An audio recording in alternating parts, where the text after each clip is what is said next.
Est-ce que tu t'inspires des personnes qui t'entourent pour caractériser les personnages dans tes livres? Alors Juliane étant sa fille. Oui, donc, la dernière, la troisième. Est-ce que je m'inspire des personnages qui m'entourent? Oui, bien sûr. Ça, déjà dès le premier, pour adultes seulement, c'est l'histoire de deux gamines qui sont donc une de 6 ans, une de 18 ans, qui sont traquées. Donc là, effectivement, j'avais mes filles à la maison, donc je me suis servi de leur personnalité. Et ça m'a beaucoup servi parce que rentrer dans la tête d'une gamine de 6 ans et une autre de 18 ans, c'est pas toujours évident. Savoir comment elle réagirait, comment elle pense, comment elle s'exprime. Donc ça, c'était important, oui, ça m'a beaucoup servi. Et puis même dans Marilyn X, dans le dernier, je me suis mis comme personnage et j'ai inclus mon épouse dedans. Donc là, on ne peut pas être plus inspiré de son entourage.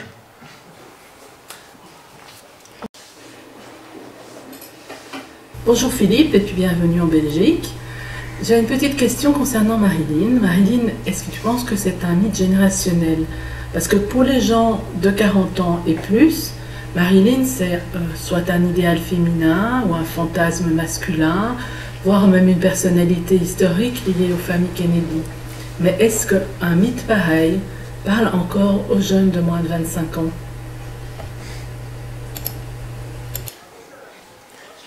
Oui, c'est une bonne question et c'est ça qui m'a frappé au cours de l'écriture du roman et puis même lors de sa réception. Le roman est sorti que depuis un mois, mais j'ai quand même rencontré déjà pas mal de lecteurs. C'est qu'il y a même énormément d'adolescents aujourd'hui qui ont Marilyn sur leur trou, sur leur cartable ou dans un poster dans leur chambre et qui n'ont jamais vu un seul de ses films, ni entendu une seule de ses chansons. Et donc c'est vrai que Marilyn, c'est un cas exceptionnel de quelqu'un qui était une actrice, puis une comédienne, puis quelqu'un qui était relativement à l'aise face à la caméra et qui est devenue une icône, une star et puis un mythe. Donc elle a gravi tous les échelons, c'est unique, hein, et c'est devenu un mythe qui a traversé complètement les générations.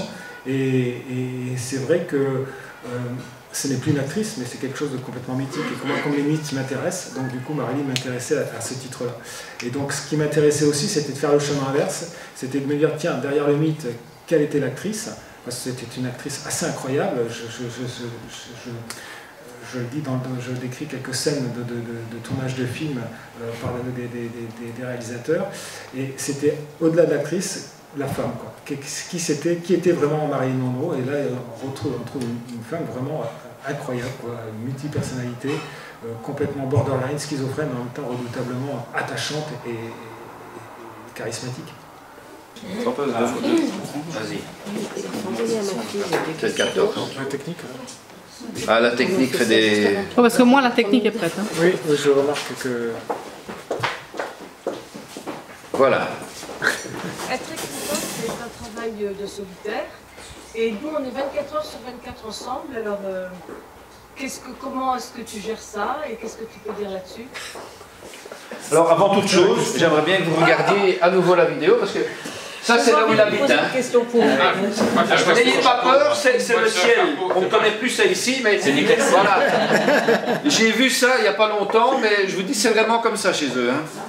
Mais là, on était dans le couloir avant la maison, le petit couloir du jardin. La question en gros, c'est quoi? Et on a fait ça 3 minutes avant de prendre l'avion. Travail solitaire. Oui, soi-disant, tu es solitaire, Oui, parce alors que Philippe que vous êtes dit toujours, 4 heures quand ensemble.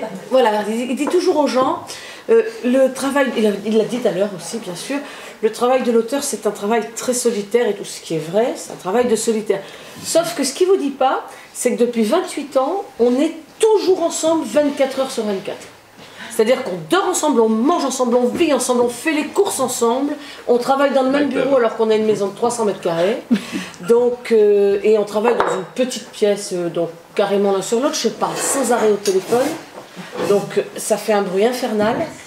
Et lui, il écrit à côté. Voilà. Avec les écouteurs. Hein. Avec les écouteurs. J'ai vu les écouteurs. Avec les écouteurs, évidemment. Et il a plusieurs paires, on ne sait jamais. Voilà. Vous ne savez pas qu'il a autant de mérite, en fait. Voilà.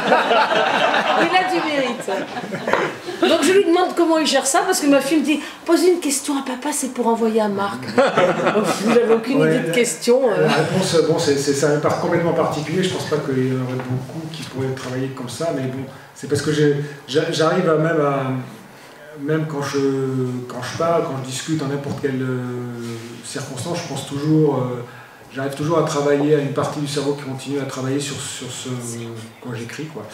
Donc parfois c'est vrai que j'ai l'air parfois un peu débile, même quand je décroche au téléphone, que je suis en pleine écriture, ou quand je parle à quelqu'un et que je scribe bêtement, ça veut dire que je n'écoute pas du tout et que je suis en train de penser à mon roman. Donc c'est vrai que ça lui arrive tout le temps. Parfois je déconnecte complètement je suis physiquement là, mais intellectuellement j'y suis plus. Donc c'est vrai que c'est un défaut ou une qualité, en tout cas qui me permet d'écrire 24 heures sur 24 et puis sans être obligé de m'enfermer dans un bunker et d'être isolé du reste du monde.